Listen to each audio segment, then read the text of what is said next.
You see massive health disparities. If you look at the highest income bracket versus the lowest income bracket, there's a 15-year age gap for men and a 10-year age gap for women. There is a bit of a revolving door between the FDA and the C-suites of big pharma and big food companies. We do have a food environment that is nearly, by best estimate, 70% ultra-processed food, right? And there's a reason for that. Trampoline. No wonder the Wilsons are in good shape. So light it fairly dances on milk. Greatest advance in infant feeding in 30 years. The solutions to those problems require institutions, and we're in a moment in which distrust in institutions has never been higher. A lot of people will ask me, well, what do you think the MAHA movement is getting right? And what I always say is... Jessica, thanks for coming. Thanks so much for having me on. I'm excited to talk to you. I think the place where I would like to start is by giving you an opportunity to provide your sort of top-level synopsis based on your perspective on the current state of public health, the dissonance between policy and public perception, and the discourse that is swirling around these important issues, both online and in mainstream media. Like, can you cap that with something concise to say that can launch us into this conversation? Yeah, I think it's important to realize what public health is, and I think what's happened over the course of the last year or so, especially the last 6 months, is a lot of people who may have never thought about the system surrounding public health are getting interested in public health, and so we can talk about that a little bit. But I think that's an opportunity to help people kind of connect some dots. But public health essentially is looking at the systems in our country that essentially enable us to live healthy lives, right? So things that we don't necessarily even think about, having clean water, having clean air and soil, and, having safe food so that, there's not toxins in our food and there's not foodborne illness being spread and those types of things. And so it's all of the systems that surround those different things. And I think right now, in a lot of the public health discourse, there's been kind of this co-opting of what public health should be. And a lot of that, we need to take some blame for that in the public health sphere and the science sphere for not really explaining to people what public health is, in terms of it's not necessarily what's happening on an individual level, but it's more on kind of a universal level for everybody. Mm-hmm. I think what stands out in your advocacy goes beyond this very straightforward approach that you have to tackling health misinformation online, and this, acute skill that you have to communicate complex issues in a very clear way where the public can really understand what you're trying to convey to them. But the differentiating thing about you is that you have a basic compassion for the well-meaningness of people who seem to be either ill-informed or confused on these issues. Like, you're not attacking people, you're sort of taking what they're saying and correcting the record, but doing it with a sort of empathy or an understanding for how maybe they arrived, at their misinformed conclusion. Thank you for noticing that. I think that comes from the fact that I used to be in a place where I didn't really understand these issues. I mean, it took me years and years of studying these systems and these issues to really start connecting these dots. And for a long time, I really started in the personal wellness space and being really like a big advocate of that. And so I understand the idea that, what's working for us should be working for everybody. And that's why I really try to not necessarily put down people who don't really connect the dots of like how policy is impacting it. Or if someone says like, we should leave politics out of health, for example, I understand where that comes from.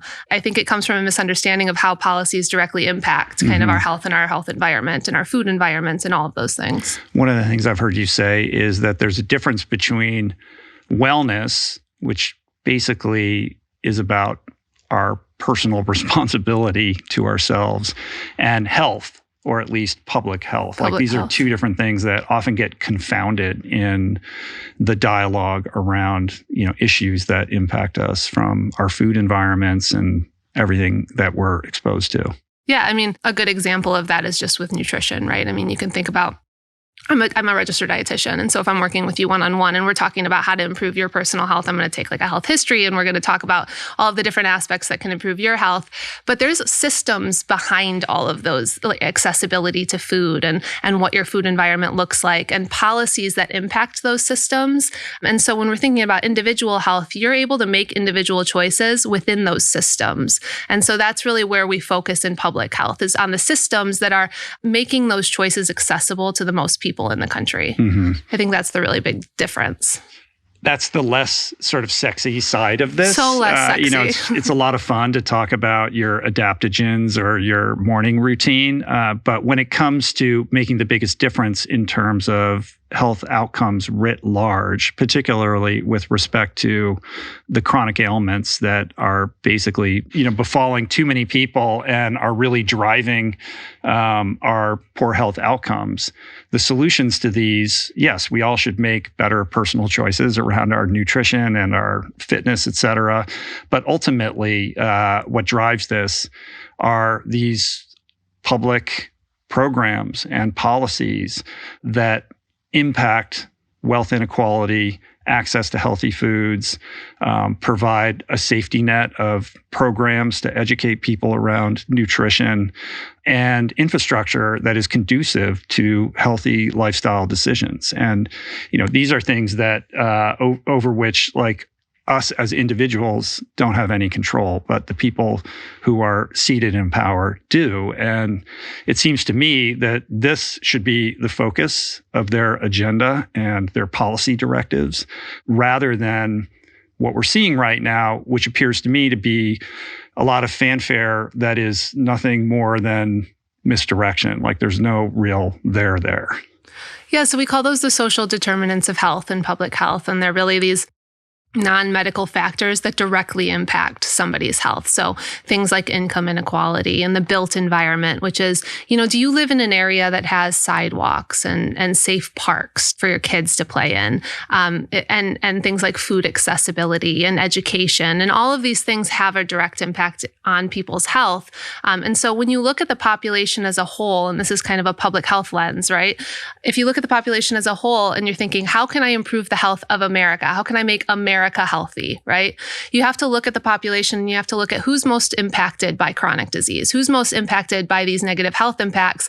And there's immense health disparities in our country. So, a lot of the rhetoric right now on social media and other places is, let's compare the United States to European countries. Let's compare us to Japan. Let's compare us to other countries. Mm-hmm. But we actually don't have to do that. You can compare states in the United States to other states. You can compare even zip codes to other zip codes, and you see massive health disparities. If you look at, there's evidence to show that if you look at the highest income bracket versus the lowest income bracket, there's a 15-year age gap for men and a 10-year age gap for women between those brackets. People who are in that lowest income bracket report 5 times worse health outcomes than people in the highest income bracket, 2 times higher diabetes rates. I mean, you just see disparities in every marker with lifestyle-related chronic disease and life expectancy. And so when you're trying to devise a system that helps people to get healthier, that helps improve the health of America, you have to look at who's most impacted. And that's really what public health does. And so, how can we improve the built environment? How can we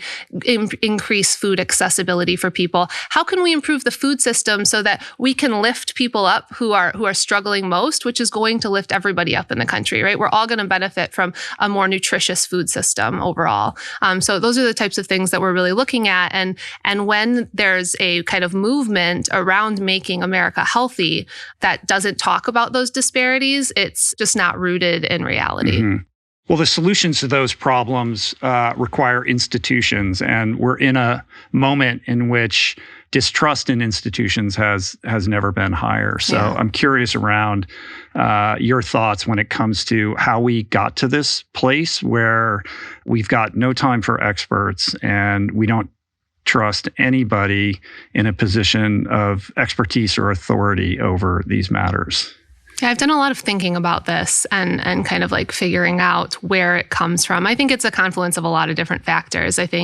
I'll start with the fact that I think we as scientists and public health experts deserve some of that blame, because for a very long time, and maybe even still today, scientists in particular, we write in a language that's not accessible to people. We publish our work behind paywalls that is not accessible to people unless you have some sort of ability to get into it, or you pay $80 to read a single research article. And the communication that we have done has been largely on like websites that no one goes to.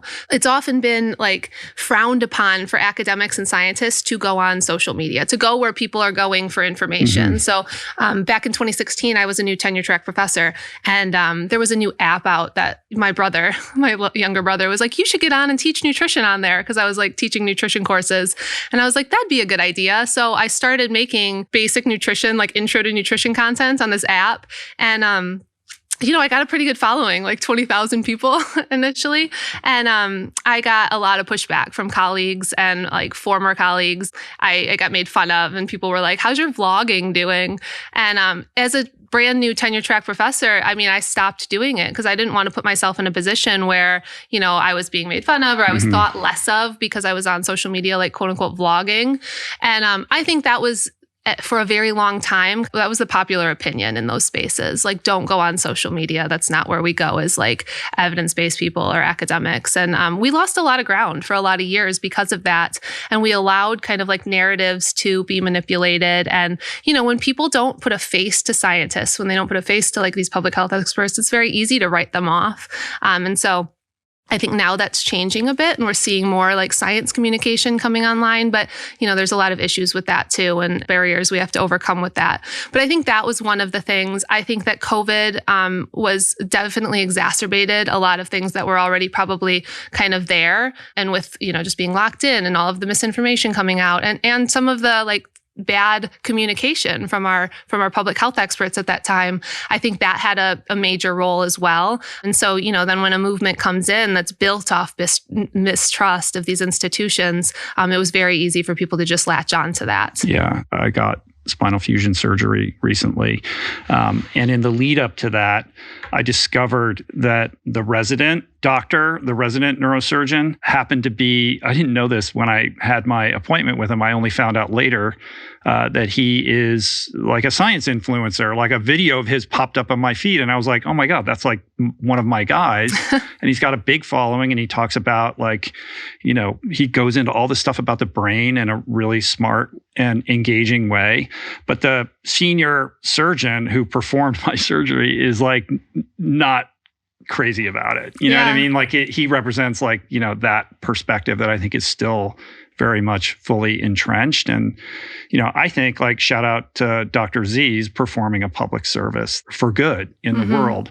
But I can see where you're coming from with that. And there's no question that the pandemic was, an inciting incident, like a flashpoint for all of this. And I think there were a lot of unforced errors around the scientific community's communication to the public about what was going on. Yeah. That, bred a lot of this distrust.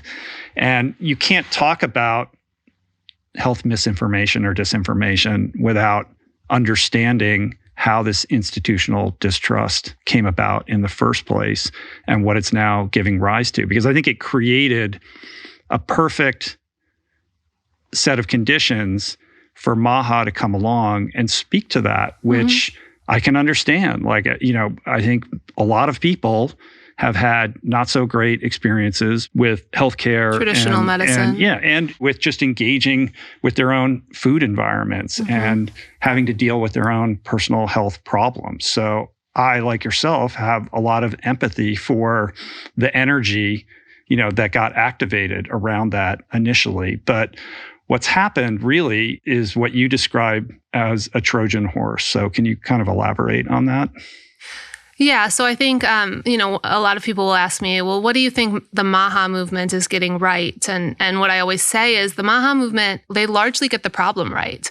And that's why it's so effective. They really have tapped into something in a very bipartisan way across the board that we all feel. Because, maybe we can talk a little bit about how this left to right change in wellness has happened, but many of us in public health have been talking about these same problems that Maha is talking about, right? We do have a lifestyle-related chronic disease issue. That's why I got into this field and started studying chronic disease prevention, a decade and a half ago.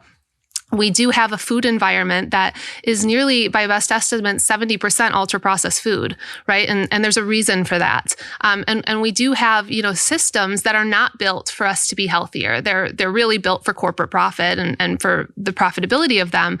And so those truths are there, and they really latched onto those. The issue is that they got the causes of those issues largely wrong. And when you get the causes wrong, you're going to get the solutions wrong, and you're going to miss the mark on the solutions. And your solutions either will be kind of benign and not make any impact, or they'll be harmful in some cases. So right now we see things like, fluoride bans in certain states. We see mostly, I think Maha's solutions are really largely around like getting food dyes out of foods and getting these like ingredients out of foods. While we're focused very much on that, and we can all agree, maybe we won't all agree, but I would say that the vast majority of us would be completely fine with getting synthetic food dyes out of our food. Like no one's really advocating for synthetic food dyes, right? They're largely a marketing tool for these food corporations to sell more foods, particularly to children. So there may actually be some place there where, you remove the synthetic food dyes, the food is not as bright and kids eat less of it. We don't have data to suggest that's the case, but I could see a scenario where that could happen. Like I'd love to see that happen. But the problem is that let's be honest about why we're removing the food dyes. It's not because, for example, the United States regulatory system is allowing them in our food, and all of the other regulatory systems are banning them around the world, because that's just not accurate. And it's not done for safety reasons. And that might be surprising to some people who are listening, that those food dyes aren't banned in places like the EU or Canada or Australia. Like they're completely allowed there. Where I say the Trojan horse aspect of it is because we're very focused on this issue, right? This food dyes or the seed oils and French fries in fast food restaurants. Meanwhile, the foundation of our public health institutions are being gutted, and we're rolling back environmental protections, and we're cutting billions of dollars from healthcare access and food nutrition access, and all of these things that are the foundation of ensuring a healthy public in the United States are really being eroded because we're so focused on some things that really there's not a lot of evidence to suggest are going to make a measurable impact on our health. Yeah, there's a dissonance between rhetoric and reality. Like all of the energy is going towards the discussion around food dyes and, beef tallow at, Shake Shack or whatever, Shake and Steak. And what's interesting or curious about that to me, beyond the obvious, is the fact that, first of all, to your point, no one's in favor of these dyes. Get rid of them or whatever. But it's a distraction, because ultimately, whether that dye is in the food or not, it's still a bad food that you shouldn't eat. It's not part of a healthy diet at all. We're talking about Skittles and Fruit Loops. So it's let's get super excited about the fact that M&M's doesn't use this red dye or whatever. They're still M&M's. So why are we even talking about this? It's such a 0.001% of what's important to talk about when it comes to these issues. And the misdirection aspect of it is that it distracts us from focusing on what's really important, which are these initiatives, these policies, what research is being funded that's really going to drive these public outcomes in a positive way. On the one hand, it's almost like we're in favor of regulation because we want these dyes. Is like the only way you do that is by passing regulations that regulate food and pharma. But at the same time, behind the scenes, it's all about deregulation, so that these big corporate entities can do what they want to do, which is basically, double down on their corporate interests and not be impeded in doing so. Well, and I think on the surface, that doesn't really make any sense, right? To really want this regulation around food dyes and food additives, but then, the entire party platform is about deregulation. But when you look at kind of what that means for their movement.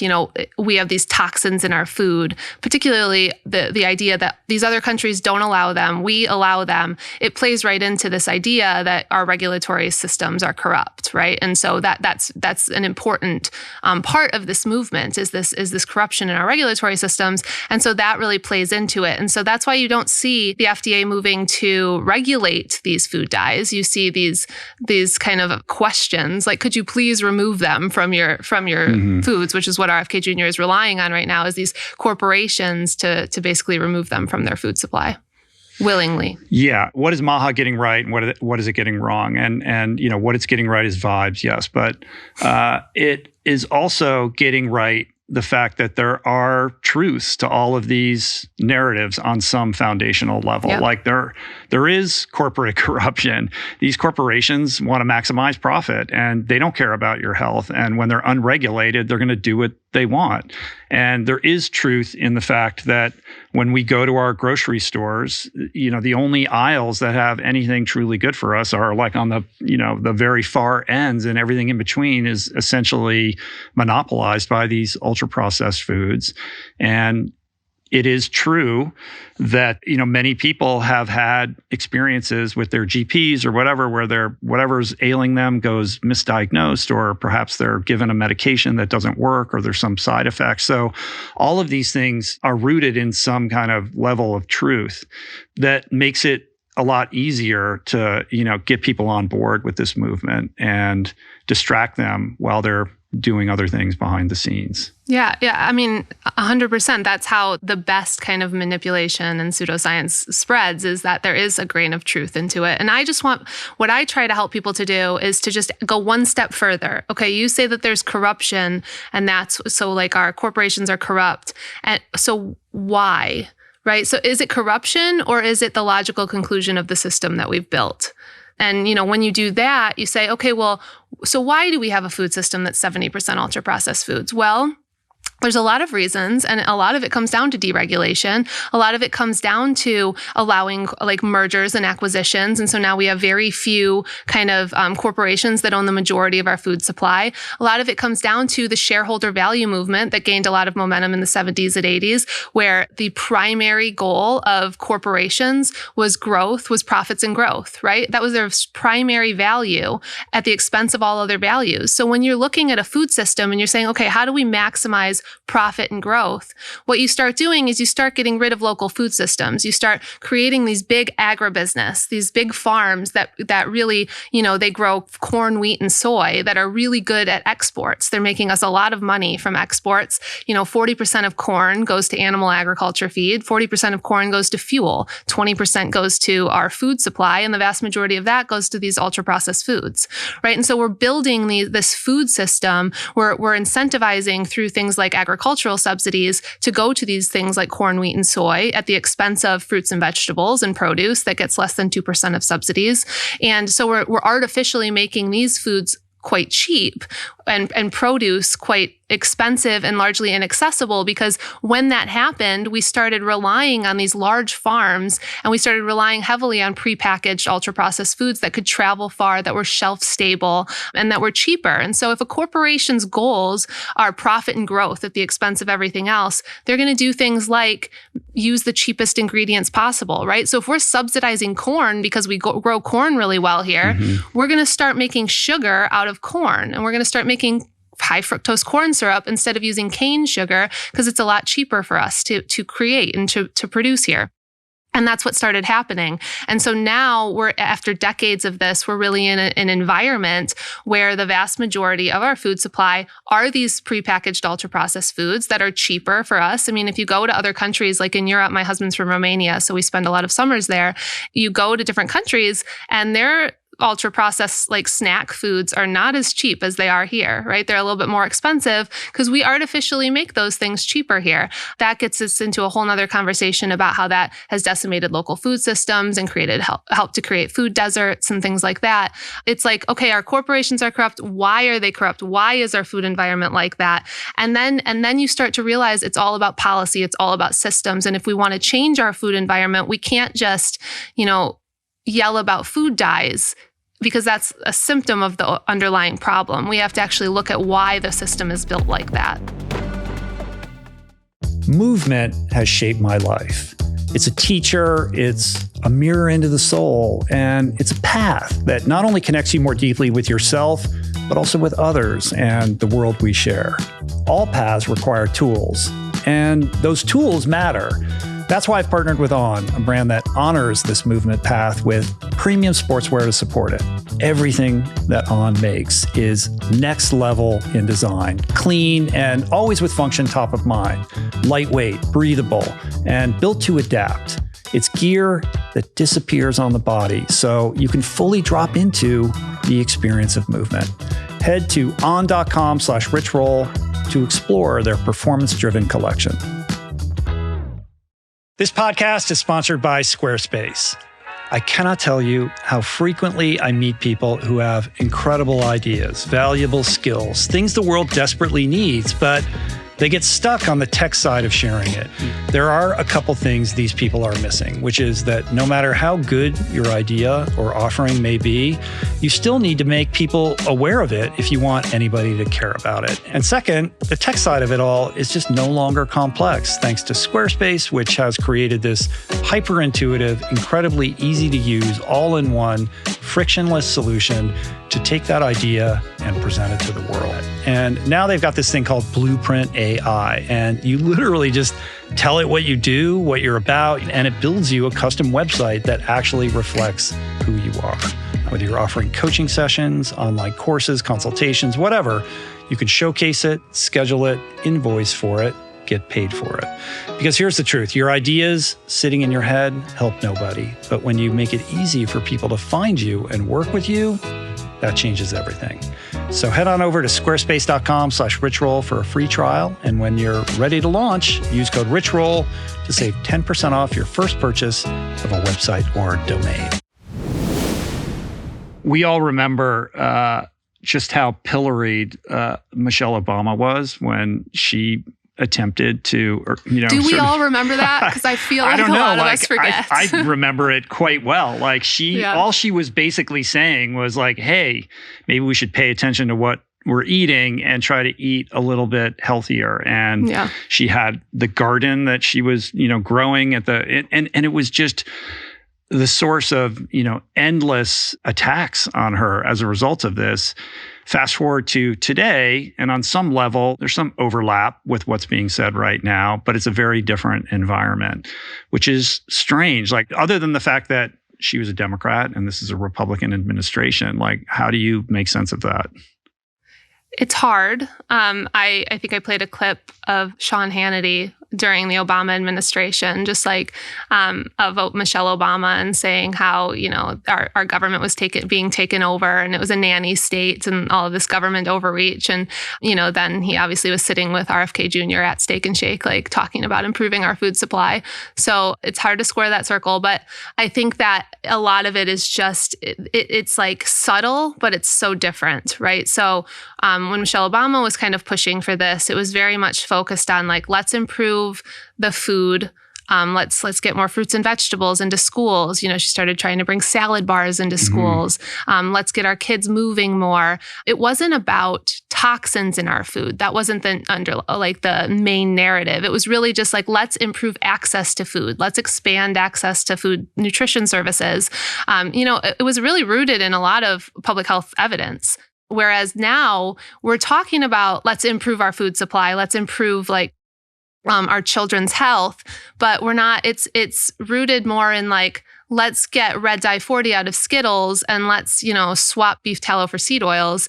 And it's not, and what that narrative does is it really plays into this idea of this distrust in these institutions. And so I think it's a very subtle difference, but it's a very real difference that kind of shows you the difference between maybe the priorities on the left versus the priorities on the right, and how they can seemingly be talking about the same thing while actually not really talking about the same thing.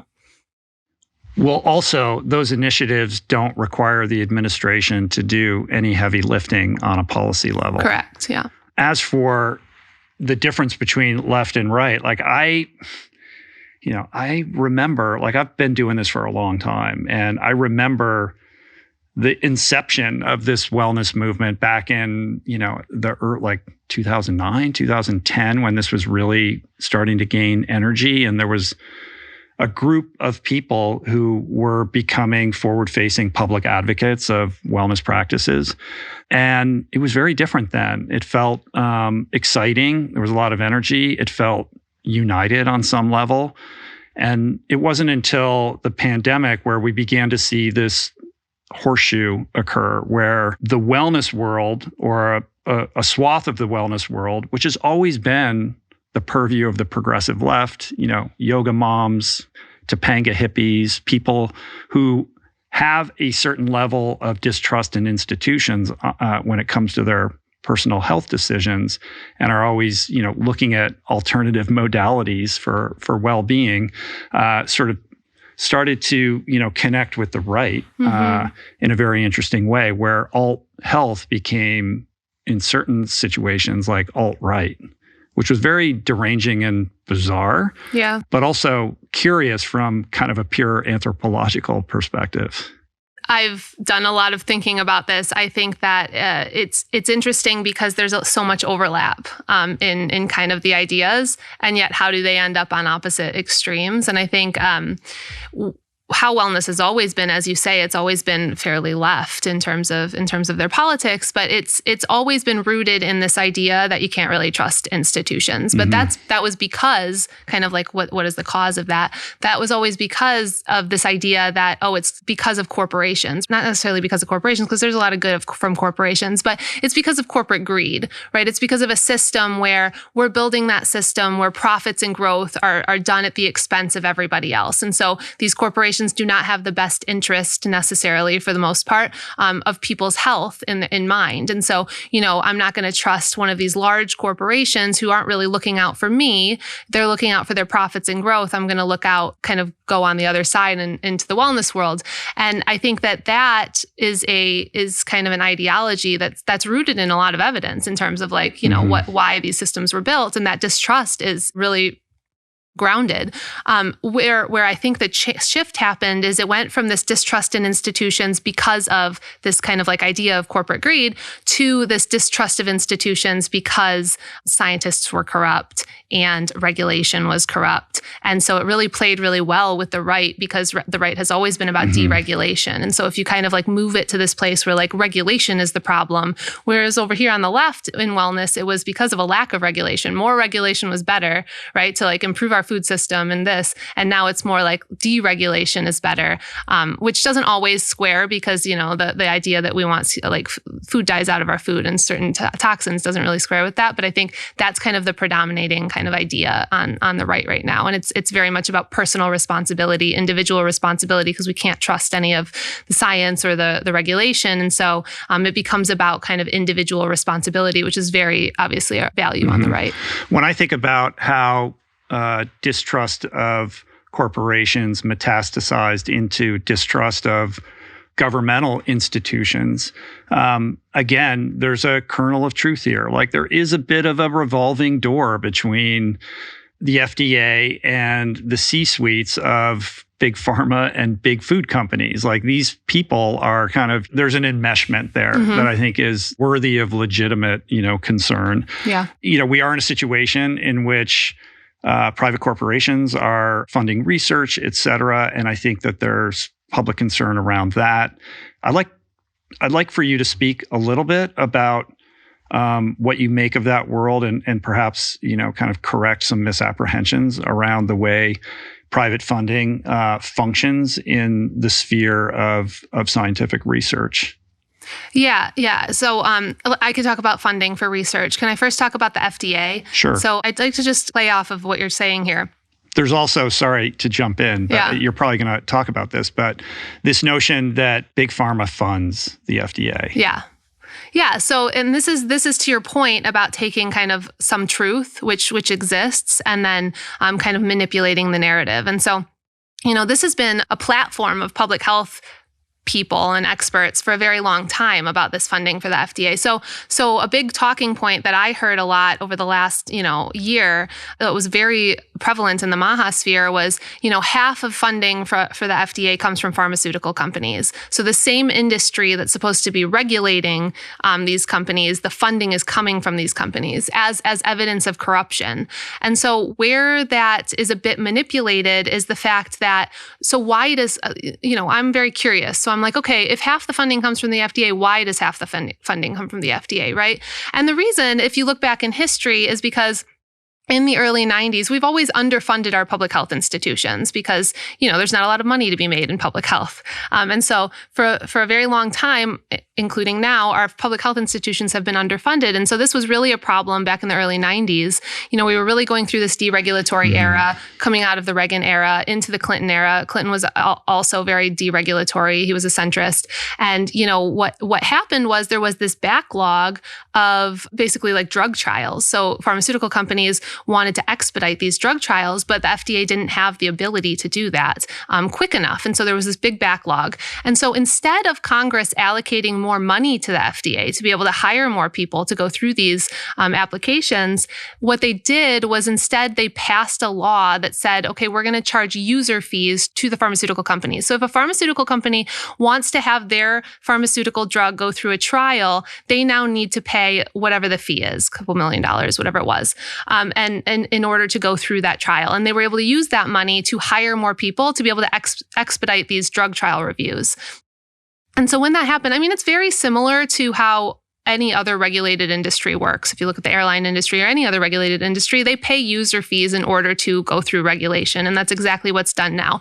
So when you hear someone say half the FDA's funding comes from the pharmaceutical industry, it's not that the pharmaceutical industry is like buying these people off. They're paying these user fees. Because if they don't pay them, if these companies aren't paying them, the taxpayers need to pay them. And so our tax dollars will have to be allocated more heavily towards the FDA. And Congress has never wanted to do that. They've never wanted to allocate more money to the FDA. And so instead, that this is the law they passed. So it's a law that they passed in order to make this happen. I think last year, it was 47% of the FDA's funding came from these user fees from pharmaceutical companies.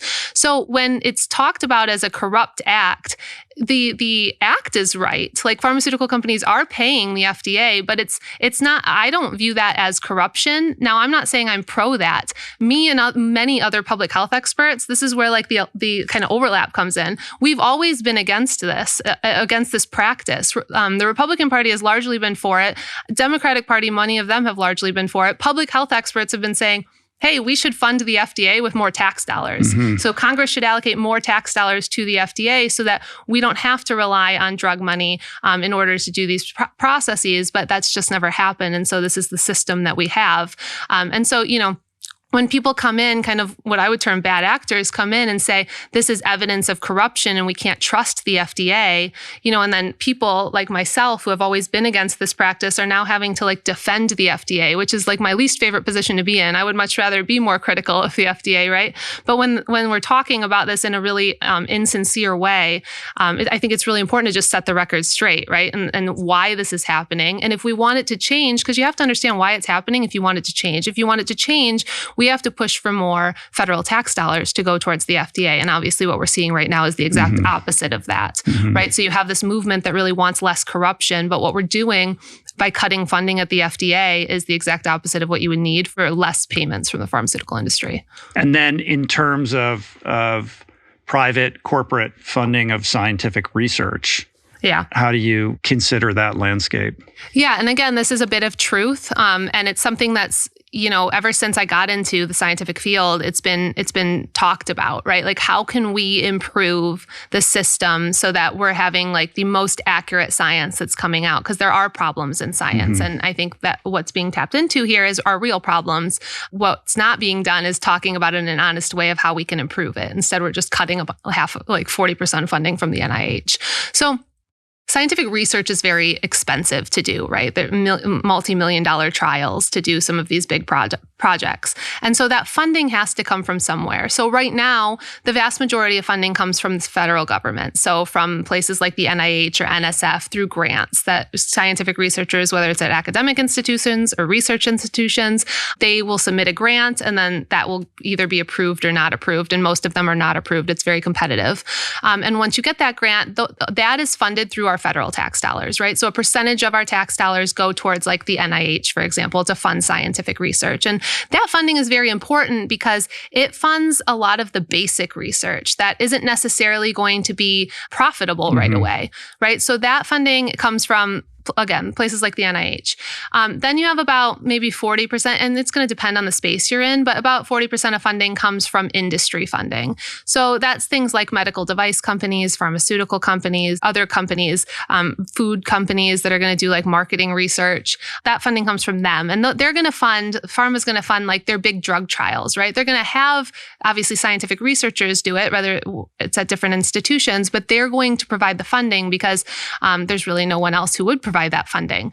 And then about less than 10% comes from like philanthropic organizations like American Cancer Society, things like that. And so that's essentially where you can get funding for scientific research. Now, if you don't get funding from those places, because that's the issue, right? We're saying, okay, industry is not okay to get funding from, the federal government's not okay to get funding from, then you don't have money for scientific research, because then you're left with like maybe individual billionaires will fund things. There's just a lot of issues with all of those things. So what you have to do is you have to instate kind of stopgaps for a lot of this research, right? So if you have, industry funding, there are things in place. It's not just that they're funding and then they have all of this influence over the research. There's a lot in place where it's like blinded. That's what peer review is for. So it goes through the peer review process to ensure that like the study design and the question was asked in an appropriate way, so it wasn't leading and all of those things. And there's a lot of things that are in place. Disclosures, you have to, if you ever read a scientific study, you have to see all of the disclosures from the researchers. So there's a lot of things to prevent any kind of bias or influence. That doesn't mean it 100% prevents it, but it means that there are things in place to prevent it. Now, if we want to strengthen that even more, scientists have been talking about this for a long time, and there's a lot of good ideas to do that. You would have those honest conversations and then strengthen those stopgaps so that there's even less influence or even less availability for bias. What you wouldn't do is just say, write it all off because they're getting funding from somewhere, because you have to get funding from somewhere, and then defund, your government agencies that are doing the research, which that's the most unbiased research, right? It's government funded. It's just paid for by me and you, our tax dollars. That's a bit of where the disconnect is in the scientific funding. Yeah, the problem is that when you accept that funding, it doesn't matter what stopgaps you've instantiated to, prevent any kind of hint of corruption. It makes for a very easy clickbaity headline. Like we saw this happen recently with Christopher Gardner and his twins study that was funded, at least in part, by Beyond Meat. And I know him, and I know that he, did all of the appropriate things to prevent any kind of conflict of interest. And yet it just, it's too delicious for people to, avoid kind of citing that as a way of dismissing his conclusions. And we're seeing this, all over the place, which I think is, causing a lot of confusion. And I believe also on top of that, an added issue is the incentives of academia, which are, publish or perish. And so we have a lot of studies being performed that perhaps are less than ideally conceived, and in all kinds of, journals based on data sets and procedures that are not replicable, but are handy to cite to support whatever kind of agenda or conclusion you're trying to promulgate in the world. And so there's studies out there that can substantiate whatever claim that you would like to make. That's a harm to the public because it leaves the public confused and further entrenched in a distrust of anybody who says basically anything, because they're getting it from all sides and all of these ideas seem to conflict with each other. And I think that's why it's so important to explain and to help people understand scientific consensus versus just taking a single research article. Because again, a lot of this distrust comes from real issues in science around publish or perish and just publishing bad studies that get through peer review. But a good scientist is never going to take one study and make outcomes based on that.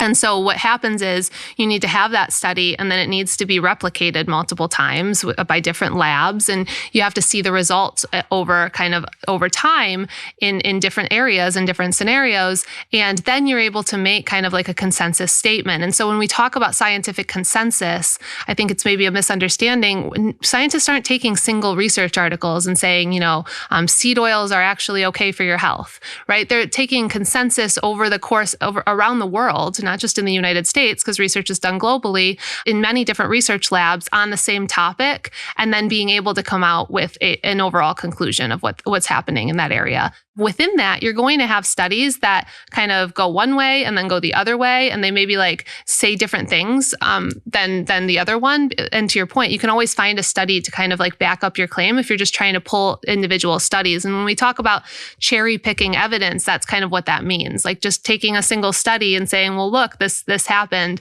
But it's like, okay, but what did the 47 other studies say that were published in this exact same area?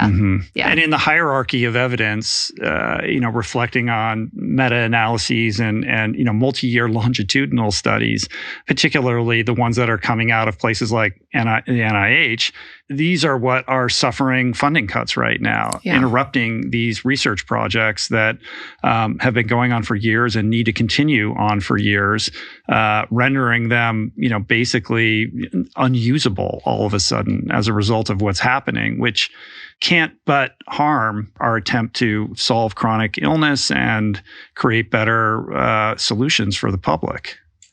Yeah, we're seeing, the most intense funding cuts to science that we've ever seen right now. And not just cuts, but also these pauses for grants where they're trying to cut them, but then the courts are coming back and saying you can't cut them.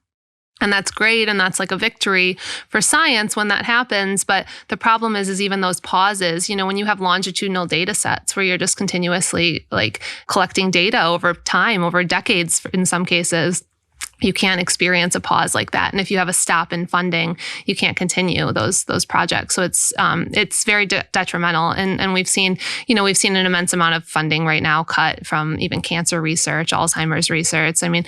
Many of the chronic diseases that we talk about being really important to try to solve, that starts with scientific research funding. So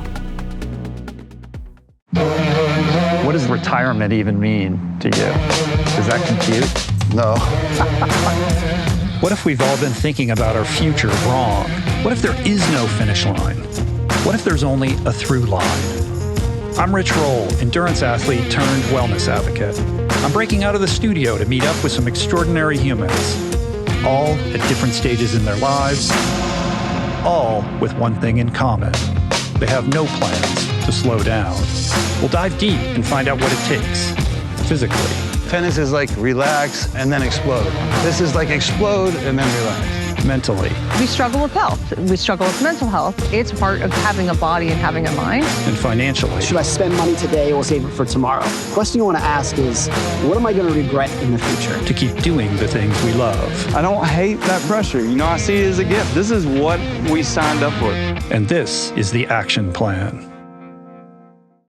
We are brought to you today by Roca, the best shades and prescription specs you're going to find, which is why you will always find me wearing them. This is the Hamilton, my preferred daily go-to. I've got them in like 4 colors. These are my everyday shades, the Torinos that I wear on the trail, on the bike. But that's just a taste. The main dish is their award-winning sport technology behind their fashionable frames. But while all their glasses may look normal, suited for any social situation, behind the scenes, they are built for performance. Super light, durable, they never slip, no matter how much you sweat, whether that is in the boardroom or in the pain cave. So for those who need it, Roca offers a full range of prescription eyewear, including prescription sunglasses, and they have a full optical lab at their headquarters in Austin, Texas. Now is a great time to upgrade your glasses, so if you want to try them out for yourself, you can do that right now and unlock 20% off with the code RichRoll at Roca.com, or you can just click the link in the description. This episode is brought to you by Whoop, this thing right here. So I got to spend time with Will Ahmed, Whoop's founder and CEO, as well as dozens of key team members who pulled the curtain back to give me a rare behind-the-scenes look at what they do, how they do it, why they do it the way they do it, the culture, the intentionality behind the technology, the exciting innovations that are on Whoop's near horizon. And now the all-new Whoop is here, and the recent upgrades are dramatic.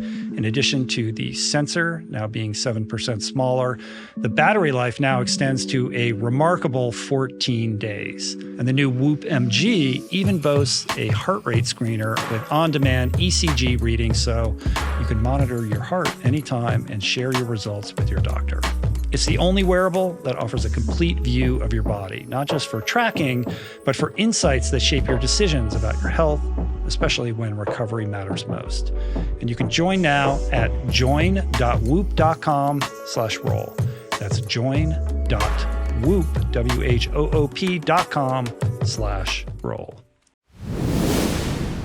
We can't just continue to distrust institutions. Like, we have to find a way to rebuild that trust, because we need experts and we need trust in those experts. So what is the way forward or back to this from your point of view?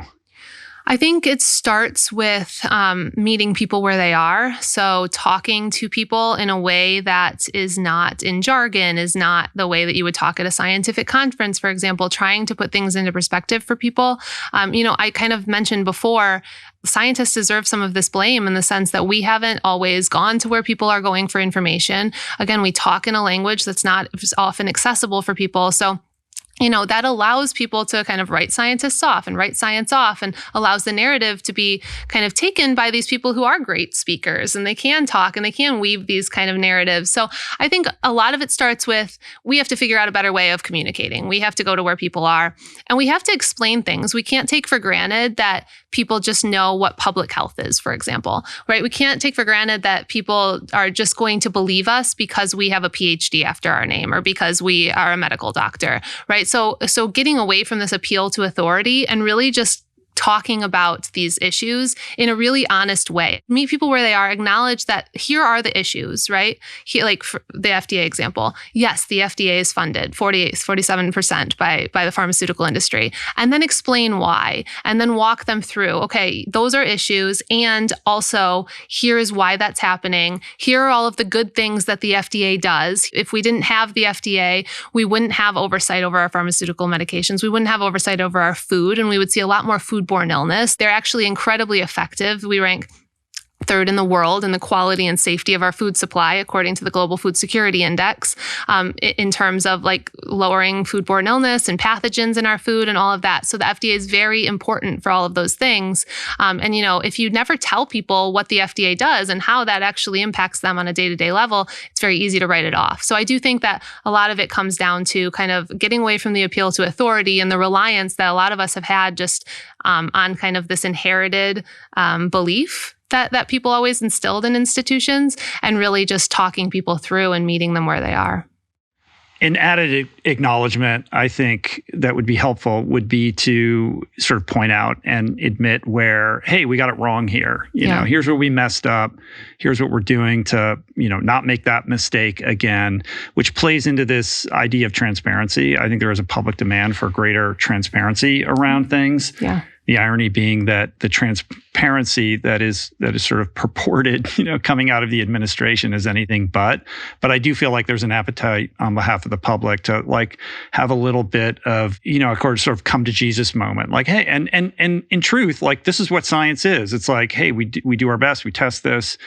When we discover that we didn't get it right, now we're going to do it. We're going to learn from that and we're going to move forward. Like that is like science isn't a thing. It's a process. Yeah. I think that's a big thing is acknowledging when there's an issue, when we're wrong, when we've changed our minds, because that's what science is all about. When you get new data, when you get new information, you change your opinion or your mind. Why do you think that seed oils became like just the utter obsession of so many people? Like what is happening around this particular issue? Yeah.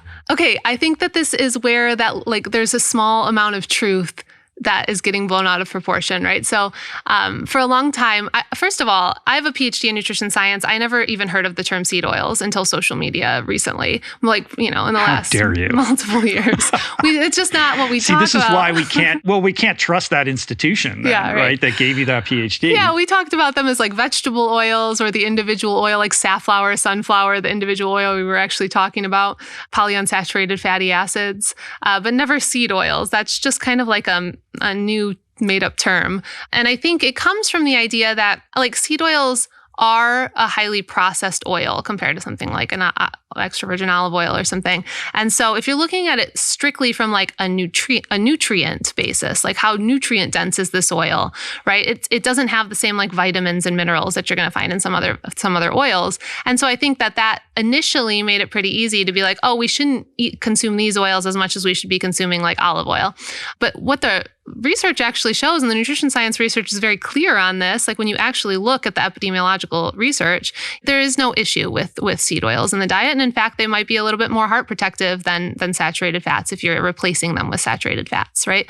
And so that's been a long-standing, for decades, acknowledgement in nutrition science research. Mm-hmm. I always talk about how like there's a lot of nuance with something like food dyes, but with seed oils, it really does fly in the face of nutrition science research. So I don't know why it's become so big and such a marker, but I do know that they're used predominantly in these low nutrient ultra processed foods, which is true. Like if you consume less of those low nutrient ultra processed foods because you got rid of seed oils, you're going to feel a lot better, right? If you're like somebody who's like, I'm going to avoid seed oils, you're going to be avoiding all of those foods because all of those foods contain seed oils because again, it's a cheap oil, it's flavorless, and that's flavorless compared to something like olive oil. And that's why a lot of corporations use them. So if you're consuming less of those foods, you're going to feel better. But if you're sauteing something, you know, like my mother-in-law from Romania, she pretty much exclusively uses vegetable oil to saute her like vegetables and things like that.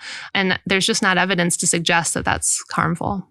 It's certainly a standard ingredient in many, many ultra-processed foods. Yeah. It's not a health food. It's calorie dense and nutrient poor. The roots of this must have originated out of this butter is back kind of movement that happened, several years ago, where people kind of cottoned on to the idea that, hey, like maybe margarine isn't so good, which it originally was meant to be like a healthier alternative to butter. We're back to butter. Yeah. And that kind of broadens the aperture to this kind of fallacy around ancestral living. Like we need to get back, to the way, our great grandparents did things. And, they cooked with beef tallow. And so beef tallow is better because our grandparents did it. And that was before this, in the food environment that we're in now. But there's no evidence to suggest that beef tallow is a better alternative to seed oils when it comes to like making French fries or things like that. Like to me, it's just like, I don't understand why people are so excited about beef tallow as an alternative to seed oils when the evidence, at least as I understand it, is pretty clear that it's, driving a higher incidence of cardiovascular disease because it's higher in saturated fat, et cetera, on and on. Yeah, in fact, as you say, the opposite, right? If you remove the seed oils from something like French fries and you put in like beef tallow, you likely are going to see worse health outcomes. That would be what the evidence would suggest. We'd have to see that data. I think you're right. It probably started like with the paleo movement and then kind of now we're going into the carnivore movement. But I think that it's quite misguided in terms of the idea that we all can't be consuming these seed oils. And again, they're mostly in these low nutrient ultra processed foods. So that's fine. If you want to avoid those, you're going to probably improve your diet quality, and that's great. I mean, they're not higher than any other oil or butter, but they're high calorie, low nutrient. And so, removing them would probably be fine. That's not the point. The point is more that the vast majority of people, it's a very affordable oil. And so when you're looking at the public as a whole, most people in this country aren't going to be able to afford an expensive olive oil to cook with, for example. And so telling them that they're kind of poisoning themselves when they're consuming, a little bit of canola oil in their stir fry is just problematic. On top of that, there's the further irony that a fast food retailer like, what is it called? Steak and Shake. You don't frequent there, do you? No, I don't. By making that shift, like it's this brilliant marketing move for that swath of the population who now like feels really favorably towards this brand and is probably going to go there more often and eat more of these unhealthy foods that are going to make them less well because this is Maha. Yeah, this is where it gets confusing for me. Like, basically, it's encouraging people to go to places like that and eat more of those foods. Or, in the example of the candy brand that's no longer using the red dye, like, oh, well, now I feel incentivized to go and like purchase that and eat more of those foods than I ordinarily would. Yeah, when we really should be talking about like, let's get more people more access to fruits and vegetables and legumes and, fiber-rich foods and but less reliance on fast food. You're back to the nanny state now, Jessica. How dare you? I know. We don't want government control. So it's like, it's a tough knot to unravel just in terms of trying to understand it, right? And I think the other kind of piece at play here is the sort of false equivalence of evidence. There's this asymmetry, right, where there's the canon of evidence in science, and then somebody has a contrarian, conspiracy-addled notion that contravenes that. And these two things, sit in equal measure towards each other, and we must debate them. Yeah, that's the false dichotomy fallacy that is very, very, very helpful in propaganda. It's one of the most effective strategies in propaganda is saying that, I'm going to pit science against pseudoscience, essentially, kind of like this conspiratorial narrative, and they're on equal playing field. Whereas one has an immense amount of evidence behind it and the other just doesn't. And so, it becomes this thing where it's like, oh, well, why don't you just debate, whoever it is, X person, about this issue? And it's like, well, have they cited any evidence for their stance, or are they just making it up out of thin air? Like, what are we working with here? And so I think that false dichotomy can be really harmful in a lot of these narratives. It's not coming to the table with like a genuine inquiry or trying to uncover like, okay, well, what does the evidence actually tell us? And a lot of it is reliant on this distrust in evidence. So, a lot of people just don't care that there's evidence or not because they don't trust the evidence, because a lot of these narratives, which I think can be really harmful in these conversations. The consequence of this is that we found ourselves in this war against science. Yeah. What's motivating this? What's behind this? Where is this headed?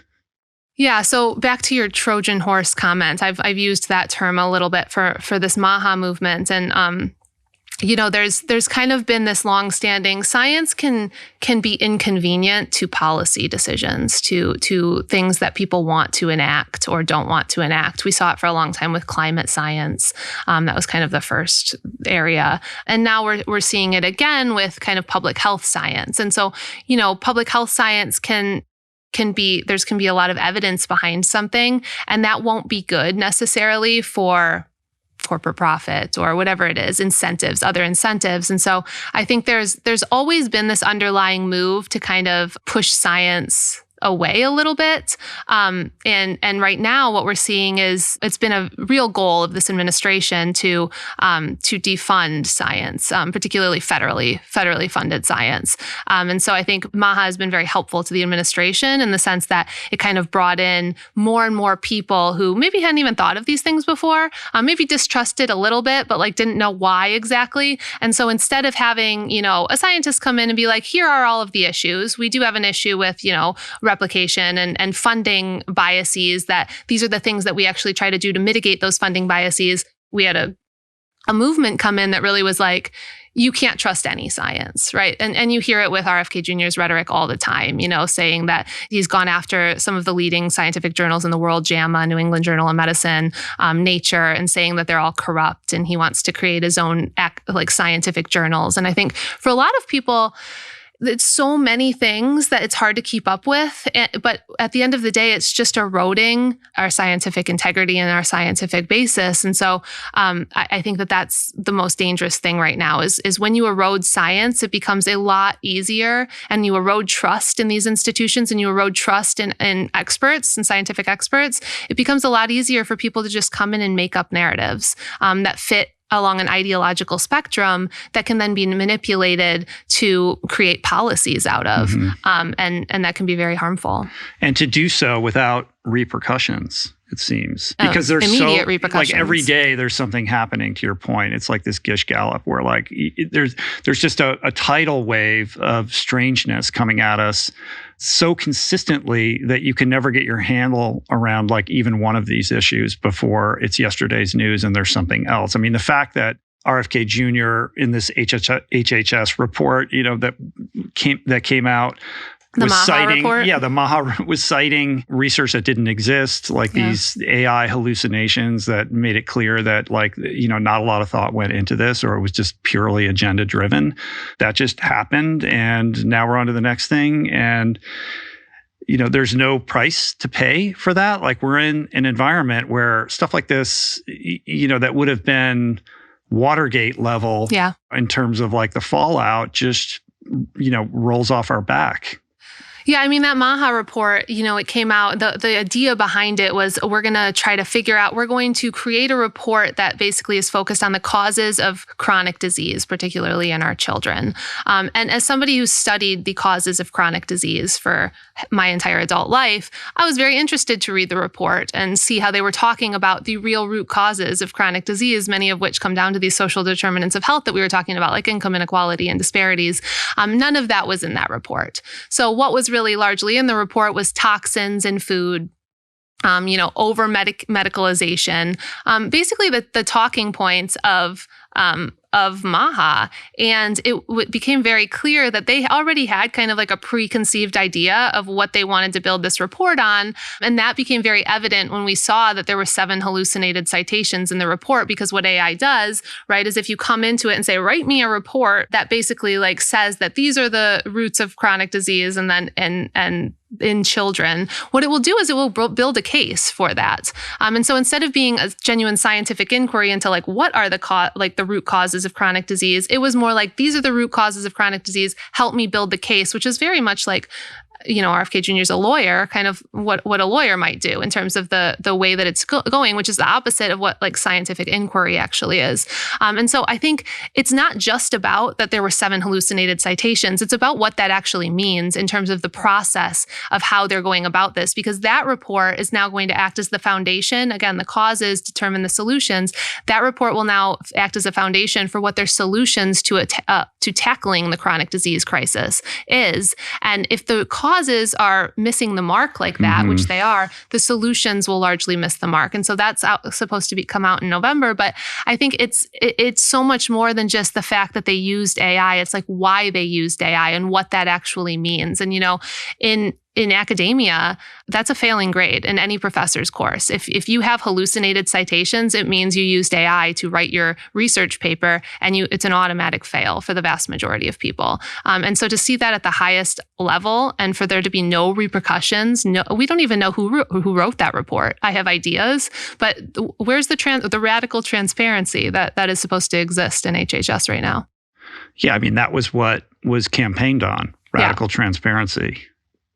And we deserve radical transparency. I mean, whatever party is in office, like that's a big problem for the Democrats as well. They haven't always been radically transparent when they've held these offices. And so I think that it was a good thing to run on, but we're seeing the exact opposite right now. If making America healthy again is truly a priority, then it's hard to make sense of how the quote unquote like big beautiful bill passed. So can you run us through what's actually in this bill and the impact that it's going to have, if it's not having already, on health and well-being? Yeah, so the big beautiful bill was Trump's budget bill. Essentially what it is a spending bill. It's major tax cuts that are primarily going to benefit the wealthiest people. I mean, independent analyses have come out and shown this, that the bottom 10% are going to actually lose money, and then the top 10% are going to make a lot. That's a lot of money to make those tax cuts for corporations, to extend the tax cuts for corporations. And so you have to pay for that somehow. They're paying for it by largely contributing to the deficit, and then also cutting social programs. And so our largest spending programs, our federal tax dollars go to specific things. And a big thing that they go to is healthcare and food assistance, nutrition assistance. And so what this bill does is it cuts hundreds of billions of dollars from healthcare, mostly from Medicaid and also some ACA rollbacks. But, the estimates suggest that millions of people are going to, anywhere up to 16 million people could lose health insurance coverage because of these cuts. And, they're positioning that as just able-bodied people, like people should be working, right? So we're going to implement work requirements, and they should be working. And that's kind of like how they're positioning it. But what we know from data, because Medicaid is operated at the state level, In other words, just to back up so people are clear, as a prerequisite to being able to be on Medicaid, there is this work requirement. They've now implemented a work requirement, right? And so it's 80 plus hours for the month, I think, for specific people who don't meet, who aren't able to not meet the work requirement like needs. So people who have exemptions, like they are caring for children, they are disabled, they're elderly, those types of things. And so they've increased the age I'm to 64, I believe, down from 55-ish. Don't quote me on those numbers, but and things like that. But what we know, again, because Medicaid is operated at the state level, and some states have implemented work requirements in the past, is that work requirements do not increase the number of people working. What they do is they create more bureaucracy. They create more red tape and more paperwork. They're really paperwork requirements. And so what happens is a lot of people who are eligible for their health care will lose their health care because they won't be able to operate the system. They either can't or they will miss deadlines because there's more deadlines for the work requirements. And it's very difficult to navigate that system. Like my in-laws, my husband, does this for my in-laws every year, and it takes him, he hates it. It takes him like almost his entire day. And it's just a difficult system to navigate. And so now it's just making it more difficult. And so what will happen is and we've seen it happen in these states that have implemented them, a lot of eligible people lose their health insurance. That is how they are basically projecting to have all of these savings. Because if you look at the Big Beautiful Bill, that's a huge savings area for them. And it's not just people who are eligible to work that are going to be adding to these savings. It's all the people who will lose health insurance that will add to these savings. So that's one aspect of the bill that really impacts public health. Because if we look at the data on, why is healthcare so important? One of the main determinants of health is access to healthcare. Because people who have access to healthcare are going to go for preventive visits, right? And so they're going to have things caught early, and things are way cheaper and way more manageable when you catch them early, right? Than if you end up in a place where you're ending up at the emergency room, which is what happens with a lot of people now. They end up at the emergency room, and emergency rooms aren't going to turn you away. So if you're having a heart attack in the front of the hospital, they're going to accept you, and you're going to go in, and they'll provide care. And so who pays for that care? It goes on to us as taxpayers. So whether that's increased insurance premiums or it's increased, rates at hospitals, or it goes into something called uncompensated care, which we all pay into, which is basically what the federal government pays out to hospitals when they can't get that care paid for. And so it benefits all of us as a society to have more people on healthcare so that they can be going to these preventive visits and they can stay more well, because isn't our goal to make America healthier? And so one of the ways you do that is you ensure that people can go to these preventive visits. So taking healthcare away from 10, 12, 16 million people directly kind of negates that. So that's one of the big things. And then another big thing in this bill that's also a main determinant of health is food access and food accessibility. And it cuts hundreds of billions of dollars from Supplemental Nutrition Assistance Program, which is formerly food stamps, which helps low-income people, particularly children, get access to the food that they need to eat. It's a massive transfer of wealth away from people who need it to fund these tax breaks for the ultra wealthy. It's essentially what it is. And to your point, estimated up to 16 million people who could potentially lose their health care, $1.1 trillion in cuts to Medicaid. You spoke about the work requirements, $200 million in cuts to nutritional assistance. I mean, these things are just going to further drive deeper income inequality and lower food security. Yeah, I mean, one of the main ways, like if you were asking me to devise kind of like a public health strategy, one of the main things to do would be to increase accessibility of food to populations that are living in food insecure households, because about 13.5% of the population, 13.5% of the United States population is living in food insecure households, which doesn't necessarily mean they don't have access to food. It means they don't have access to nutritious food, the nutrients that they need to meet their nutrient needs. So the way that you help those people get access to nutrient-dense food and nutritious food is that you expand accessibility of some of these food nutrition programs like SNAP. And then, individual states have these really cool programs. They're called Double Up Bucks. Colorado has it, Nebraska has it, lots of states have them. And essentially, there are these incentive programs for people on SNAP to use their dollars to buy fruits and vegetables. Do and when people they do that? Like, is there do. data to suggest that actually works? Yeah, there's buy-in on it. When you actually have those programs, people will buy more fruits and vegetables.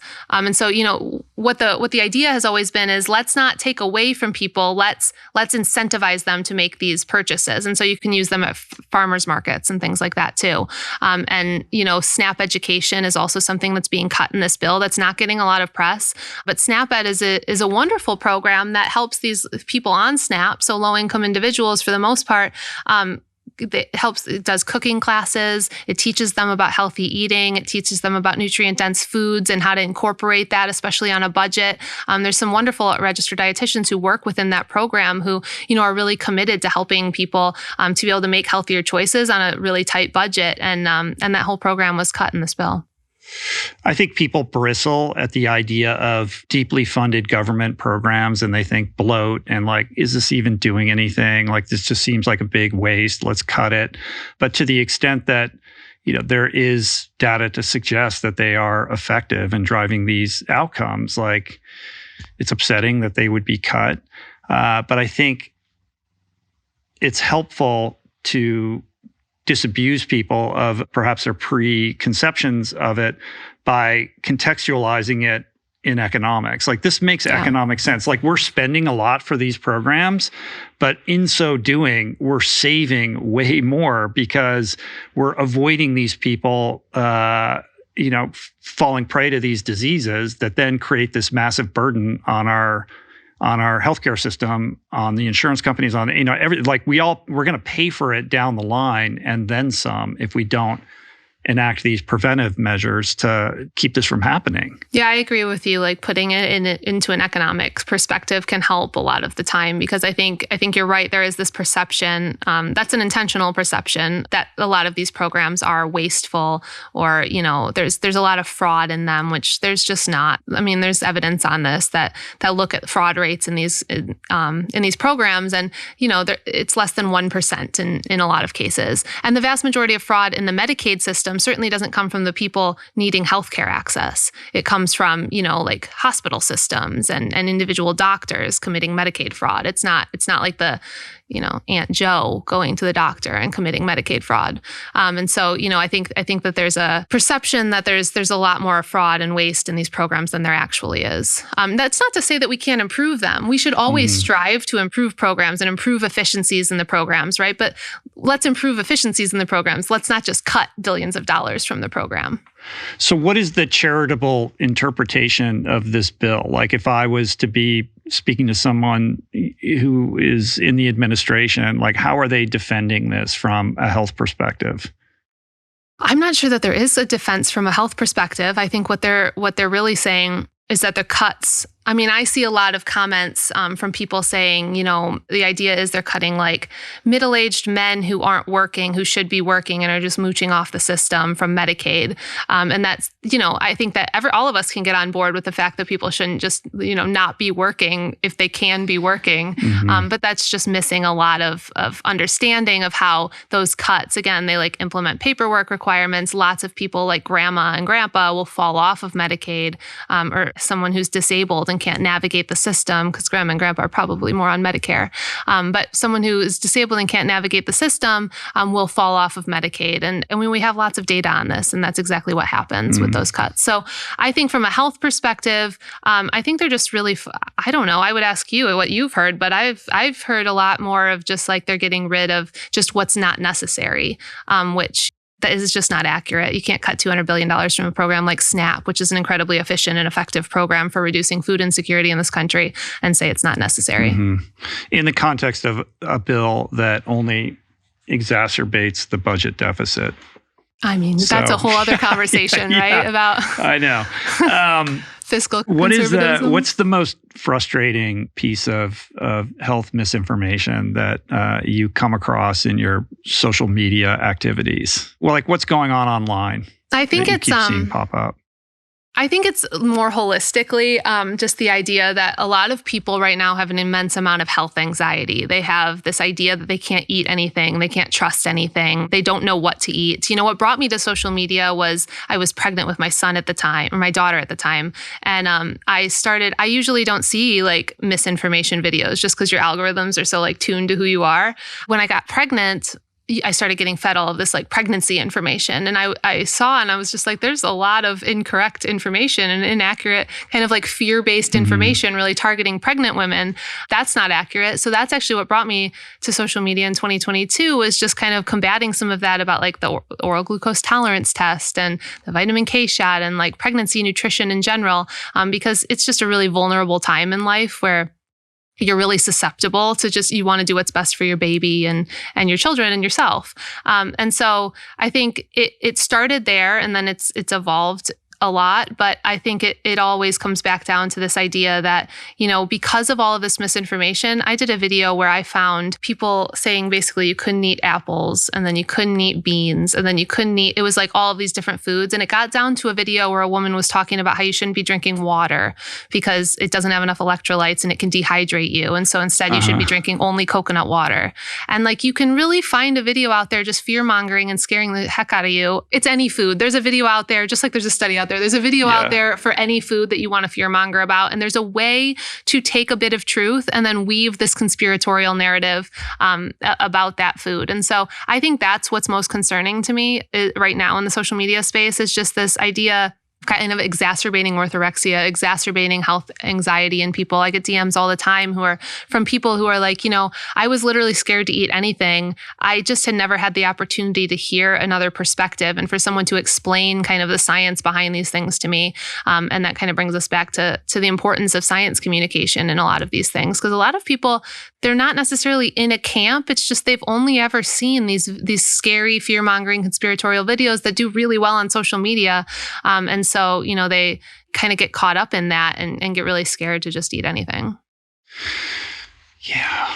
The thing that works online is, you know, the most outrageous, fear-inducing claim, you know, behind which there is a dark cabal, you know, conspiring against you. And there's something that lights up the human brain about that that's very interesting. But in truth, again, like, our environment is kind of toxic. Like, most of the foods that are marketed towards us, like, are not good for you. Those are the ones that are the most well-funded, that are based on ingredients that are subsidized to keep them cheap. And, you know, when it comes to personal care products and all kind, you know, home cleaning products, like there's a real conversation to be had about the toxicity, you know, that we kind of voluntarily invite into our homes. But to the extent that it paralyzes us and makes us afraid to live our lives, and we're captured by, you know, an algorithm that is constantly feeding us these things that are making us afraid to, you know, eat food that is perfectly healthy for us. I mean, that's like a terrible situation. Yeah. And I mean, it's funny you say that, because when you were saying that before, I was thinking, but the truth is also so interesting and like should capture attention, right? Because there's truth to this. There's a lot of truth in these kind of claims. The conspiracy is capitalism. It's just like this system that we're in, you know, what I mean, that we all, like, you know, are part of. Yes, the conspiracy is unfettered, deregulated capitalism to a large part, and I think that I try to help kind of steer the conversation more in that way, because if we can start having honest conversations about it, okay, you're nervous about the toxins in your food. What actually causes the toxins in your food? Well, we're deregulating all of these environmental regulations right now. We're increasing fracking. We're increasing all of these things that are actually like presenting more heavy metals into our air, soil, and water, which, by the way, that those heavy metals are ending up in our food supply. Right. So, like, that connection, you know, it's lacking. That connection. You know, the red dye is taking up all the bandwidth when the deregulation that's leading to the pollution of our waterways and the fracking and the destroying our environment. Well, we're not going to talk about that part. Right. And if we don't talk about that part, if we just focus on this, you know, the corruption, and we don't talk about why the corruption exists, how are we ever going to create solutions for that? Right. I feel like that's kind of what's lacking a lot in this Maha kind of rhetoric. It's a lot about the conspiracy and the corruption, but like, where are the solutions and what are the solutions? Because right now, the solutions that I see are not addressing any of the problems, and in fact, we're making the problems far worse, which is the major problem. Another argument that gets tossed around cavalierly is this one around like the EU versus the US. Like, we all heard these, you go to Italy and you eat as much as you want, blah, blah, blah, and you don't feel bloated like you do here, and they're doing it better. That plays into the stuff you've already talked about this misunderstanding around like what the sort of dyes and additives that they don't allow in their food that we do, et cetera. Yeah. Like, what's a little truth versus fiction when it comes to this part of the discussion? I think European countries overall have stricter regulations across the board for pretty much everything. And they don't call that government oversight or nanny state. They just regulate because they prioritize the health of people over, unfettered corporate profits. Corporations can still profit, but not. And it's not like European is this like, they have issues too, right? Like all these European countries, it's not a monolith one, and also they have issues in their systems as well. But overall, they have stronger regulations that protect public health and prioritize public health more so than we do in the United States. From a regulatory perspective, there's actually far more similarities in what you see at the FDA versus EFSA than what you might think from just looking at social media. I mean, the vast majority of things, there's going to be differences. We actually have approved far less food dyes, synthetic food dyes, than they have in the European Union. I think that might be surprising. Not to say that they use them all, but what's approved are far more in the EU than we have here. But there's going to be differences based on cultural differences. There's going to be differences based on, accessibility differences. And then also just, we all are looking at the same evidence, and then some differences in terms of how the EU is maybe looking at that. So EFSA really kind of takes this precautionary approach to things, and not, again, these differences are so much smaller than the similarities between the FDA and EFSA. Sometimes with ingredients, they'll be a bit more cautious. So for example, we allow, which most of the world allows, monk fruit extract in the United States. And EFSA has said, if you look at their latest kind of regulation about that, they've said, okay, well, we don't have enough data yet. It's likely safe, but we don't have enough data to rule out something like genotoxicity, which is essentially cancer causing. And so we're not gonna allow that yet. That's for monk fruit extract. We allow it. Many countries allow it. And so those are kind of some of the differences. Another big difference, and this is where I think the MAHA movement has shown light on, and I'm often asked like, well, could RFK Jr., has he done anything that you would agree with? Or like, what could he do that you would agree with? And one of the things he's talked about that I very much agree with, and most public health people agree with, is kind of closing the GRAS loophole. So GRAS is generally recognized as safe. It's this loophole, essentially, I mean, it started off as a really good thing. It was essentially, they were looking at all of the ingredients in our food supply and, what can we do to ensure regulations on these? And so they created this designation called GRAS. And basically it was used for foods like butter and oil and vinegar, things that had been in the food supply forever, and they were generally recognized as safe. That was instated as kind of like this section of ingredients. And that kind of persisted for a long time until essentially we, in the 90s, again, we talked about it with the FDA, we were going through this deregulatory era. And essentially what happened is they allowed corporations, because there was this backlog of GRAS ingredients. A lot of like new ingredients were coming onto market, and corporations wanted to be using those ingredients, but we didn't have the funding at the FDA that we needed to kind of go through all of those approvals. And so what the FDA did is they said, okay, we're going to allow you to self-designate things as generally recognized as safe. So you have to go through the same process we do. So you have to go through the scientific process, show that they're going to be safe, but you do it on your own. You hire your own scientists, and then you just let us know or don't let us know. So they didn't even require corporations to tell the FDA about this. They required them to kind of do the whole process. They said they had to do the whole process, but they could do it on their own. There's obviously problems with that, right? Self-regulating, self-policing. Obviously problems with self-regulation. The idea behind it was, okay, corporations aren't going to want to put ingredients in their food that are going to make people sick, because that's going to be really bad for them as a corporation. And there's some truth to that. But also, they're probably going to cut corners on safety evaluations. I don't have proof to say that they've done that, but that's a real issue. And public health experts, since this has happened, have been like, guys, let's not do that. Let's just fund the FDA more so that the FDA is kind of reviewing all of these ingredients. And so instead, since the 90s, that self-affirmation process has happened, and that's allowed a lot of ingredients into our food supply. And what will happen is essentially the FDA doesn't have oversight over it initially. If something like shows that it's causing problems, then they'll step in and have regulatory oversight. But obviously, the ideal would be that we're actually having all of that oversight prior to introducing it into the food supply, right? And so that's an example where that's a real issue, and we should have real discussions about why that happened and what we can do to fix it. But it doesn't just like scream corruption and then not do anything to fix it. On the subject of like EU versus the US, there's also plenty of cultural differences. They don't supersize everything. Their markets tend to be small. People shop in these kind of local farmers market-esque type situations. They buy their stuff fresh. They eat more whole foods. Like it's different in that regard. But on top of that, in terms of like public health outcomes, again, the EU is not a monolith, but like, generally, there's sort of universal healthcare availability. There's safety net. There are cities that are walkable, and the infrastructure is around like, people moving themselves by themselves on bikes and by foot. To be more engaged with the community and all these other things that are like very important in this discussion.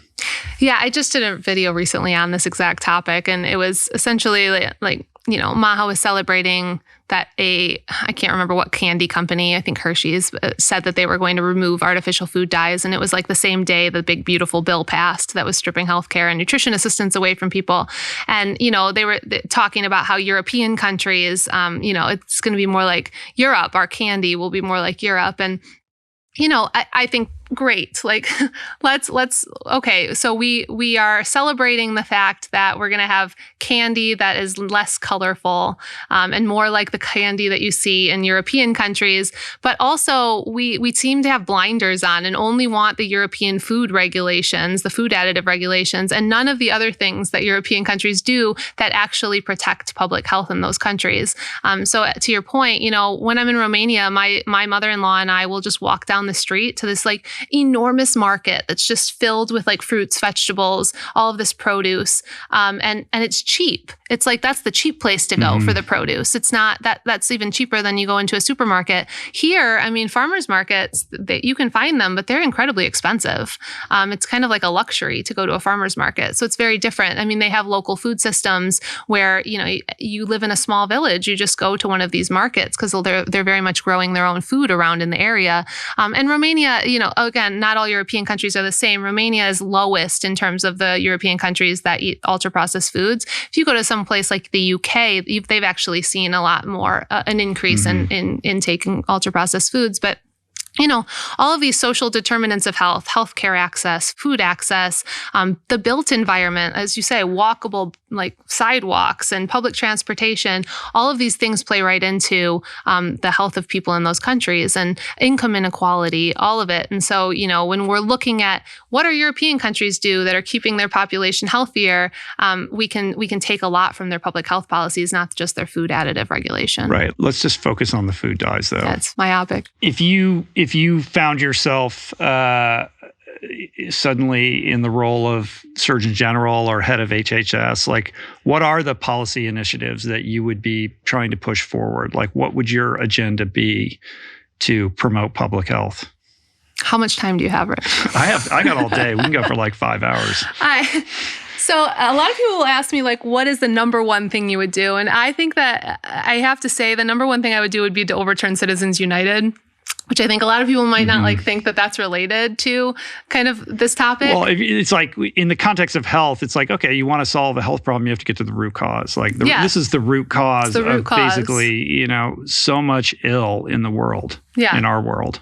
Yeah. And so, it's reshaping campaign finance reform, right? And ensuring that individual donors can't just put an absurd amount of money into campaigns in order to basically buy elections. And so what you have is you have politicians who are really, because of the system we've built, not necessarily because of corruption that nobody can see, but because of the system we've built where individual people can literally buy elections, what you see is politicians who are really voting in favor of a lot of these corporations and a lot of these special interests at the expense of public health. So you don't have people kind of looking out, a lot of politicians looking out for what's best for public health. You have them looking at what's best for their next re-election campaign, right? And so reshaping campaign finance so that we have politicians who are actually invested in creating a system that is impactful for public health. And even politicians who are going into, we have some younger politicians coming up who are are not taking corporate donor money and that type of thing. They're still working within the system with this campaign finance. And so, really reforming that, I think it starts there, because a lot of the policies I'll outline right now, it's almost impossible to get them done because of the immense corporate power that is in our politics on both sides of the aisle. And so starting there, then you have to think about, okay, well, what are the pillars of health, right? We're going to talk about food, exercise. If we were working one-on-one, if we were talking about individual wellness, right? We're thinking about, okay, the food that you eat. Are you moving your body? Are you having exercise? Stress reduction, sleep, preventive healthcare, having access to healthcare. So all of those things, within all of those pillars, there are systems and policies that impact that accessibility. So if you're thinking about food, what would I say about food? I would say, right now, over 90% of Americans don't meet their fiber intake guidelines and don't meet vegetable intake guidelines. 50% of Americans eat too much added sugar, and over 70% of Americans are eating too many calories for their needs.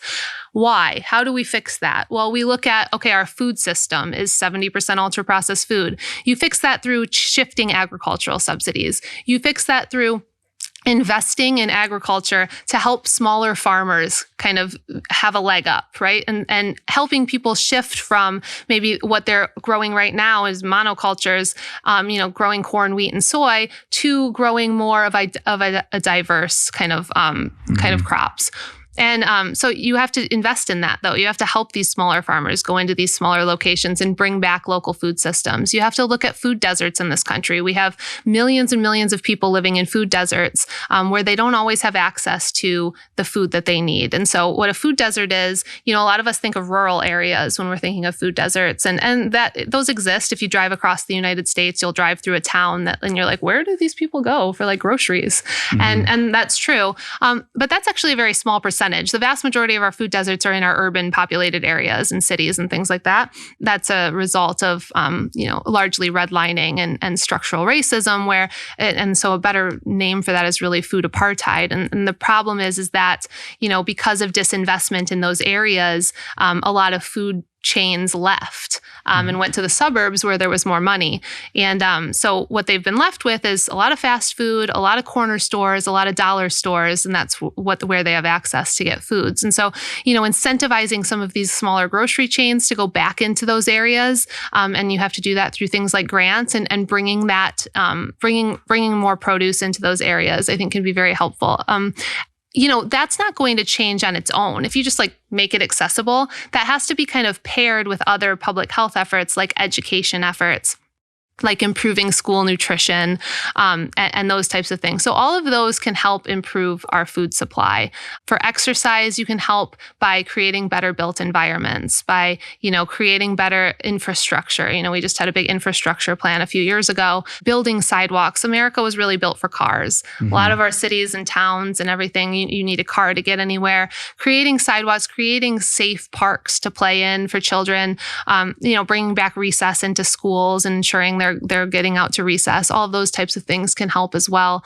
And you have to look at, obviously, income inequality. I mean, that's one of the biggest things is income inequality. And, when we look at the disparities in health, it's always driven by income inequality. And there's other areas, race as well. But the biggest driver right now, when you look at the differences, is really income. And so between your highest and lowest, and I kind of mentioned those stats before. And so if you're looking at how do I make a robust, healthy nation, you make sure that people, you make sure you create an economy where, yes, people can be successful successful and they can take risks and they can work as hard and they can have success, but also everybody has a baseline of needs met so that they're able to enjoy health as well. They have access to healthcare, they have access to food, they have access to housing. And that's really public health infrastructure. They have access to clean water and air, because in a lot of areas, in some areas in this country, I mean, environmental racism is what it is, but we essentially, it was a dumping ground, right? We put all of these environmental toxins into very specific areas.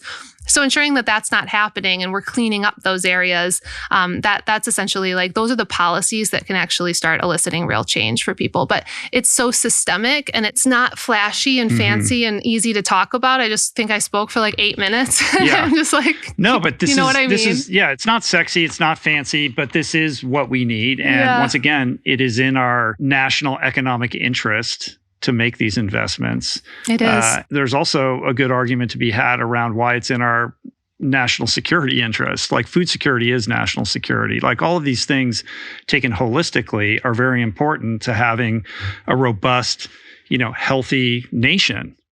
Yeah, exactly. And, at the end of the day, like if we want a robust, healthy nation and we want people going into the military, I think that was what they talked about, and like a percentage of children aren't able to qualify for the military.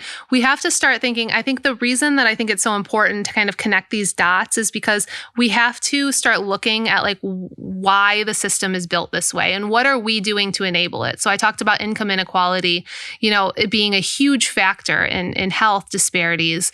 Well, the bill that just passed is going to worsen income inequality. That's not my opinion. That's independent economists saying that it's going to worsen income inequality because you're taking from the poor and you're giving to the rich and you're exacerbating income inequality. And so when you do that, you're going to see worse health outcomes. And so a lot of the policies, and we kind of started with this, a lot of the policies that are being said, we want to make America healthy again. We want to clean up the food supply. We want to, even on the MAHA website, the environment is on there, that they want to clean up the environment. And I think that all of those things are in a bipartisan way. Many of us want those things. What I look at is not really what they're saying. It's more of what they're doing from a policy perspective. And from a policy perspective, they're doing a lot of things that are going to worsen our health outcomes right now. And they're rolling back environmental regulations, which is certainly going to worsen environmental outcomes. There is a conspiracy. And that conspiracy is our system that caters to corporate interests for the sake of quarterly profits, and the cost that's paid is to us as people and our health outcomes, the health of the planet, and our personal health.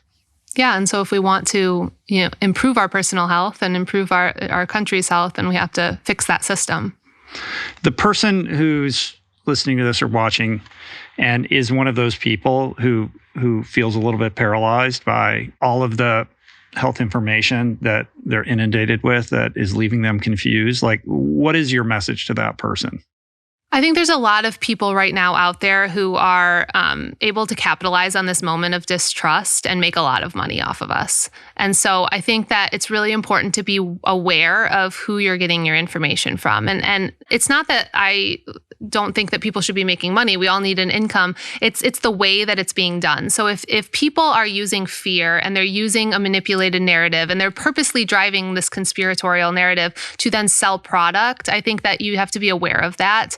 And just be aware of like where you're getting your information from, and be more discerning about where you're getting your information from. What I find to be really helpful in areas that I'm not an expert in, which is every area except for the one area I am, is that I find people who are experts in those areas, and they're not just going to rely on me just believing them. They're going to walk me through their thought process, and they're going to show me evidence, and they're going to talk me through like, and help me to understand. So I do this like in the beauty space because like I don't know about beauty products and the chemistry behind that. So I have a couple of great chemists that I go to. And I think that can just be really helpful in just finding like your trusted people that you go to for that information. And then making sure there's a couple of them so you can kind of get differing views and differing opinions, because there is diversity of thought even within, expert communities in different areas.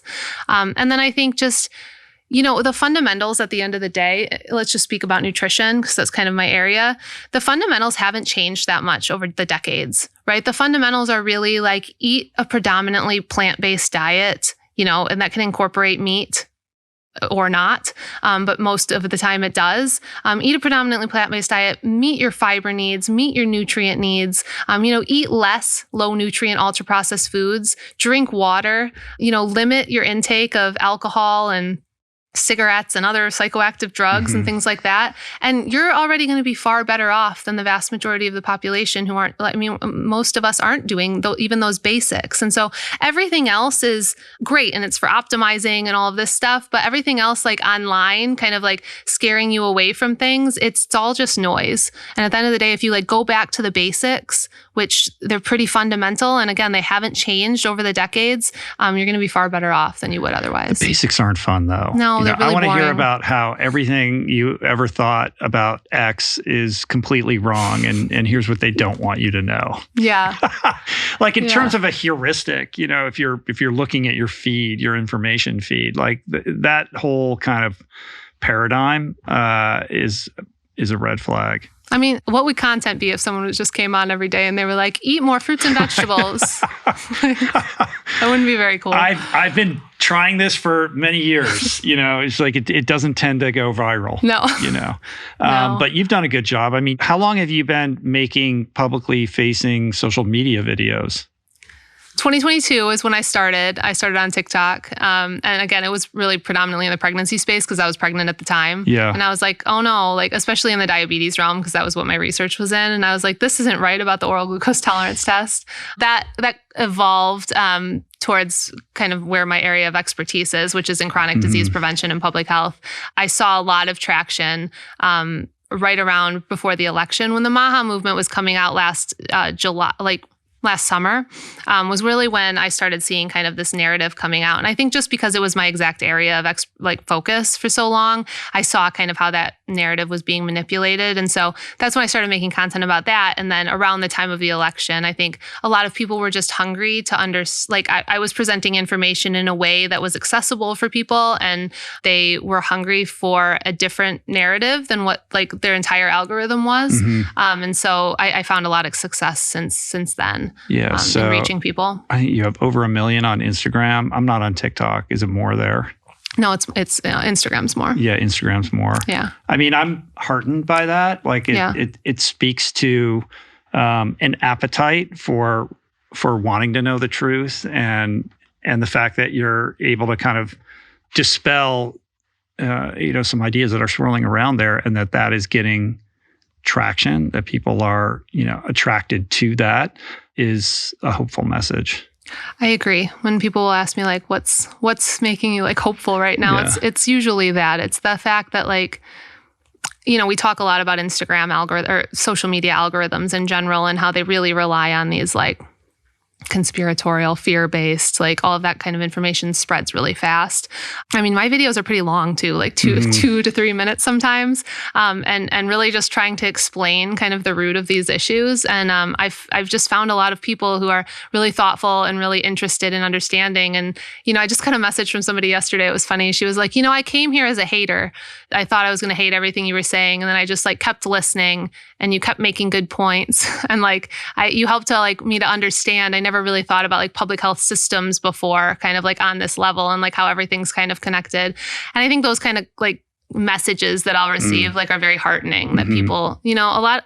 And that's why I don't ever like deride people. I don't look at people and think like, oh, you're the issue. I just think that like the people who are manipulating the narrative are the issue.